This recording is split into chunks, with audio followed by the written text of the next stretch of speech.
اس میں یہ بات آ رہی ہے کہ کچھ لوگ بتا رہے تھے رات کو اسٹریم میڈیا پہ بھی یہ آ رہا تھا کہ 8 جون کو جی کچھ پی ٹی آئی کے لوگ جو ہیں وہ ٹرکوں پہ وہ بینرز وغیرہ لا کے تو فوج مخالف نعرے وغیرہ تو اس طرح سے وہ لگائیں گے.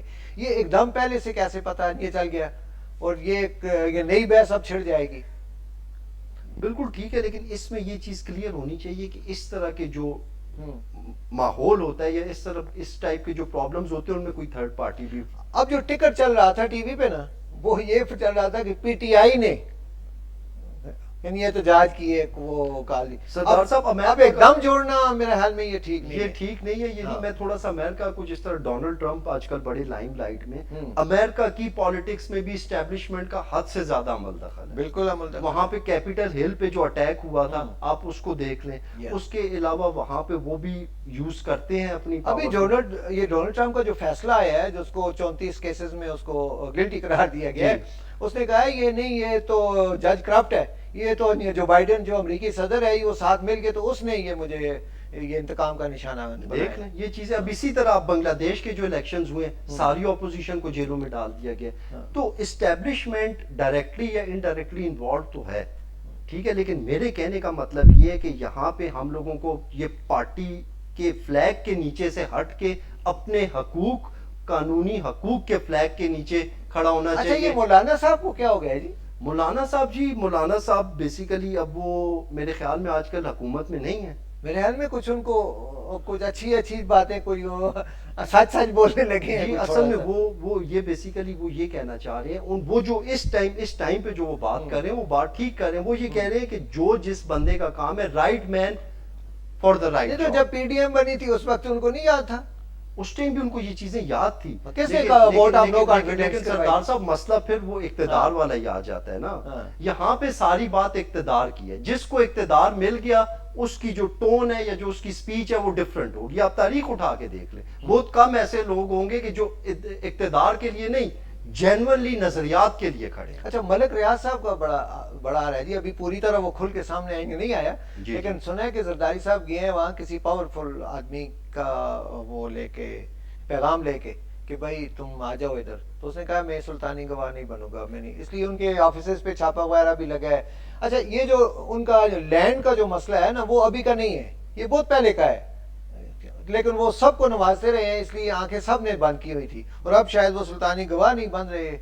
یہ میرے حل میں پیٹی ہے کہ ملک ریاض صاحب بیسیکلی ابھی تک ان کی کوئی بھی چیز سامنے نہیں آ رہی. انہوں نے اپنا ایک میڈیا ہاؤس بھی بنایا ہے. نہیں ٹویٹر تو انہوں نے کیا ہے، ٹویٹ تو کیا انہوں نے کہ بھائی یہاں پہ اصل میں بہت سارے ٹویٹس آ جاتے ہیں لیکن بعد میں پھر انہی ٹویٹس کو جو ہے نا ان سے یو ٹرن لے لیا جاتا ہے. تو جس ٹائم تک ملک صاحب خود ایک پریس کانفرنس نہیں کر دیتے، فیکٹس سامنے نہیں لے آتے، چیزوں کو کلیئر نہیں کر دیتے، تو اس چیز پہ بات کرنی قبل از وقت ہوگی.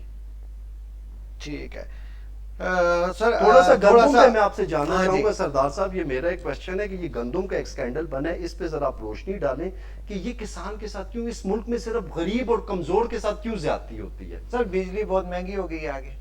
آپ کو بتا دوں رات کو بھی انہوں نے 2-3 دن پہلے چھپ کے اور مہنگی کر دی ہے، ابھی اور زیادہ مہنگی ہو رہی ہے. پیٹرول سستا ہو رہا ہے، بجلی مہنگی ہو رہی ہے. وہ اس کو بیلنس کر دیتے ہیں نا، تو اس لیے روشنی ڈالنا ذرا سا مشکل ہو جائے گا. بہرحال بات کر دیتے ہیں. چلیں آپ کو لالٹین کی روشنی کے نیچے. ہاں جی یہ جی کہانی شروع ہوتی ہے پنجاب سے. اور جب پنجاب کا ریٹ جب فکس ہوا ہے 3900 روپے فی من کے حساب سے، انہوں نے ٹھیک ہے جی. وہ کسان جب اپنی گندم لے کر آیا ہے تو اسے کوئی لے ہی نہیں رہا. اس کہہ رہے ہیں جی ہمارے پاس پیسے ہی نہیں ہیں. اچھا پہلے کہتے جی پیسے نہیں ہیں، پھر انہوں نے کہا جی سٹور کرنے کے لیے ہمارے پاس جگہ نہیں ہے. لیکن جب اصل کہانی کھول کے سامنے آئی تو وہ یہ تھا کہ جب نگران حکومت تھی انہوں نے باہر سے کوئی میرے خیال میں 48 کے 45 ٹن گندم امپورٹ کی. بڑی مقدار میں امپورٹ کی کہ 34 سے اس طرح مجھے اب پوری طرح وہ یاد نہیں رہا کیونکہ وہ اتنے فگر چل رہے ہیں نا کہ مس ہو رہا ہے. اچھا بہرحال جی وہ اتنی زیادہ گندم انہوں نے امپورٹ کر دی کہ اپنا کسان ہمارا ہاتھ رول گیا. تو جب اپنے ملک میں گندم تھی تو امپورٹ کیوں کی گئی، درآمد کیوں کی گئی؟ وہ اس لیے کی گئی کہ اس میں پیسے انہوں نے کھانے تھے نا. یہ اس کی رپورٹ کمیٹی بھی بنی، اس نے رپورٹ بھی دی کہ جی یہ بالکل ایلیگل. ایک ہے محمود خان، ریٹائر کیپٹن ہے شاید وہ محمود خان، اس کا اس میں بڑا وہ عمل دخل تھا. اور اس نے بالکل وہ کلین چٹ کی طرح سائڈ پہ ہو گئے. اور جو کمیٹی آئی ہے انور کاکڑ صاحب کو بھی نہیں بولا. حالانکہ یاد ہے حنیفہ بھائی صاحب وہ ہوٹل میں مل گئے تھے, انہوں نے کہا تھا تم نے گندم میں بھی تم نے بھی اربوں روپے, تو جس کے جواب میں انہوں نے بولا تھا آپ تو فارم 47 والے ہیں, میں دکھا دوں تو آپ کے منہ نکالیں. دونوں سچ بول رہے تھے, سچ دونوں بول رہے تھے. لیکن بہرحال جی یہاں ہمارا حال یہ ہے کہ کوئی کسی کو سزا جزا کا سسٹم ہے ہی نہیں ہے. اچھا وہ پھر اس لیے ہوا جی کہ ہمارے گنڈا پور صاحب کو بڑا رحم آ گیا, انہیں یار پنجاب کا کسان جو ہے وہ تو رل گیا, اس کی گندم بھی خراب ہو گئی, انہوں نے بڑا دھرنا شرنا یہ وہ دے دیا تھا. تو وہ بھاگا بھاگا کسان ادھر سے اپنی گندم لے کر تقریباً موسٹلی وہ لوگ یہاں آگے کے پی میں آگے, کچھ ہری پور حویلیاں اور منصیرہ گودیم سے بڑے ٹرکس وغیرہ یہاں پہ لائنوں کے حساب سے کھڑے تھے. جب یہاں پہ آگے وہ خوش ہو کے آئے کہ بھائی یہ چلے ٹنوں کے حساب سے وہ لے آئے, ایک کسان 5-5-6 ٹرک لے کر آ گیا. تو وہ جب ادھر آئے تھے آگے بھی مافیا بیٹھا ہوا تھا, یہاں پر بھی تو مافیا ہے نا, یہ تو نہیں کہ فرشتے صرف ادھر ہی ہیں, ادھر بھی کچھ ہیں. تو وہ آگے انہوں نے کہا جی 3900 روپے میں تو ہم نہیں لیں گے, آپ 3000 میں 2800 میں ہمیں دیں, آگے ہم گورنمنٹ کو 3900 میں دیں گے. اور 900,000 روپیہ وہ مافیا خود کھا رہا تھا فی من کے ساتھ. اچھا یعنی کہ پہلے ان کو یہاں بلایا گیا, پھر یہاں بلانے کے بعد جس ٹائم یہ دیکھ لیا کہ اب یہ مجبور ہے, اب ان کی مجبوری سے فائدہ اٹھایا. وہ خیر ان کے ٹرکس وغیرہ کھڑے رہے, جب انہوں نے دیکھا کہ گندم تو خراب ہو گیا, پھر اس کے بیچ میں مڈل مین پھر آ گئے. تو مڈل مین اب تو یہ بھی سننے میں آیا کہ 1600 1700 1800 روپے من مڈل مین لے کر تو مافیا کے ساتھ مل کے تو ان کو بیچاروں کو نقصان دے رہا ہے اور حکومت کو بھی نقصان دے رہا ہے. اب یہ دیکھیں نا, یہ جتنے بھی سکینڈلز ہیں سردار صاحب, یہ سکینڈلز آپ مجھے یہ بتائیں, آپ نے کبھی سنا ہو کہ کوئی چینی سکینڈل بنا ہے, گندم سکینڈل بنا ہے یا بلا بلا جو بھی, کیا کبھی اس کا کوئی فیصلہ سامنے آیا؟ ایک کمیشن بنتا ہے, کچھ وہ بھی نہیں کمیشن آتا پھر جی, بیک برنر پہ چلا اس لیے کہ جاتا ہے. سب آج کھاتے دن ہیں. تک ریزلٹ اورینٹڈ کوئی ڈیسائسو میئرز کیوں نہیں لیے گئے؟ یہ ڈیلیئنگ ٹیکٹکس ہے نا, تاریخی حربیں ہیں نا جو کہ یہ استعمال کیے جاتے ہیں. اور نقصان اس میں کس کا ہے سر, یہ دیکھیں نا, نقصان کس کا ہے؟ پاکستان کا ہے. جب یہ آئی ایم ایف سے قرضہ لیتے ہیں, جتنا بھی قرضہ جو یہ اپنے وہ مجھے قاری راشد صاحب یاد آ گئے, اللہ تعالی اپنے وہ کرتے ہیں, تو واپسی کے وہ ٹیکس کی صورت میں ہم دیتے ہیں, ہم لوگ عام عوام دیتی. اب عام عوام کو بھی نہیں سمجھ آتی کہ یہ کیا چکر ہے. یہ بار جس طرح آزاد کشمیر کے لوگ اٹھ کے باہر آئے ہیں, اور جو بجلی اور آٹا جس طرح سے ان کی یہاں بھی ہو نا, یہ بھی لوگ آئے نا, ٹھیک ہے پرامن رہ کے احتجاج کریں, لیکن آ کے اپنا کچھ بتائیں تو صحیح کہ ہاں یار ہم بھی انسان ہیں. ہر چیز کلیئر ہونی چاہیے نا, ہر چیز کلیئر ہونی چاہیے, ہر چیز میں اپنے مطلب ذاتی مفادات سے نکل کے قومی مفادات کو ترجیح دیں. اللہ کرے جی ہمارے سیاستدانوں کو, ہمارے ان لوگوں کو عوام کا خیال آ جائے, اسلام کا خیال آ جائے, مذہب کا خیال آ جائے کہ بھئی کل اللہ کے آگے جا کے ہم نے کیا بیان, وہاں پہ کس منہ سے جائیں گے. یہ بالکل عارضی سی زندگی ہے. عارضی سی لیکن زندگی سب ہے. سے بڑا مسئلہ سردار صاحب, آپ شاید پروگرام ختم کرنے والے ہیں, جی. مجھے یہ فیل ہوا ہے ہم لوگوں کے دلوں سے موت کا خوف نکل گیا. یہی بات, جس دن لوگوں کے اندر موت کا خوف آ گیا نا, اور لوگوں کو یہ پتا چلا کہ اگلے لمحے کا بھی ہمیں نہیں پتا, تو چیزیں ٹھیک ہو جائیں گی. انشاءاللہ اگلے پروگرام میں جی آپ کے ساتھ پھر کسی اور سبجیکٹ جتنے یہ جمع ہو جائیں گے انشاءاللہ اس پہ بات کریں گے. امید کرتا ہوں کہ آپ کو کچھ نہ کچھ اویئرنیس ہماری باتوں سے معلومات ملے. مطیب صاحب ایک دفعہ پھر آپ کو خوش آمدید کہتے ہیں اپنے پروگرام میں انشاءاللہ. امید کرتا ہوں کہ آپ اب کنٹینیو کریں گے انشاءاللہ. یہ میرا مشن ہے. تب تک کے لیے اجازت دیجیے جی, خدا حافظ. اللہ حافظ.